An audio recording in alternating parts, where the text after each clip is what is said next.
Bismillahirrahmanirrahim. Wassalatu wassalamu ala nabiyyina Muhammad wa ala alihi wa sahbihi ajmain. Ya ahadu ya samadu allazi lam yalid wa lam yulad wa lam yakul lahu kufuwan ahad. Cemaat, mana bu dua Peygamberimiz sallallahu aleyhi ve sellem günlerden bir günni işite bir sahaba bu duanı kıla. Şunday ravishda kıla da hem Peygamberimiz Muhammed sallallahu aleyhi ve sellem ayta: "Sen elegine şunday duanı aytdın, anın içinde İsmul Azam var. Yani büyük, en büyük isim Allah Teala'nın. O şunday isim ki di Peygamber sallallahu aleyhi ve sellem. Eğer de şul isim bilen dua kılsan, o hiç şeksiz cevaplı bula, cevap bir Allah Teala. Cevap degen söz ol sen sıragana bir tugul в принципе. Ol biz bir aybirini sorayız. Allah Teala ikinci ayber bilen cevap bergen mikin. Tağın da yakşıragı bilen. Biz oylayız bizge mesela maşına yakşı, Allah Teala bizge samolyot bere. Peki yakşıragın bilen.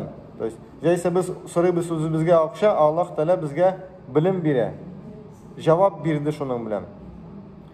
Jaysa Peygamber sallallahu aleyhi ve sellem ayta şunday isim bilen koysası bilen soragan vaqtda berile.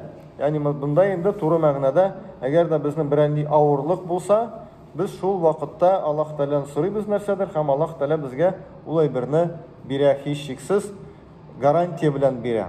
Ham duosi bek jengil. Duosi bek jengil. Ol Kul huvalloh surasi bari tek birinchi oyat aning o'zgartirilgan.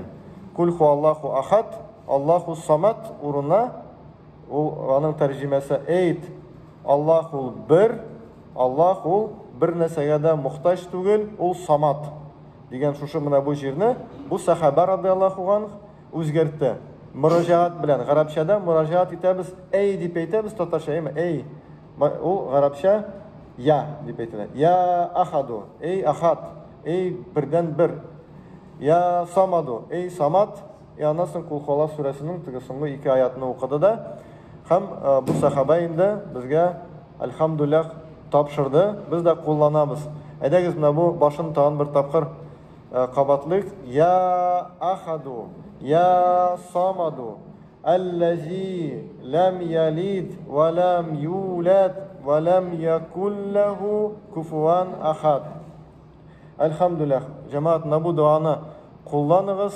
O'zingizni yaqinlaringizga o'ratigiz, o'zingizni bolalarga, unuqlarga o'ratigiz.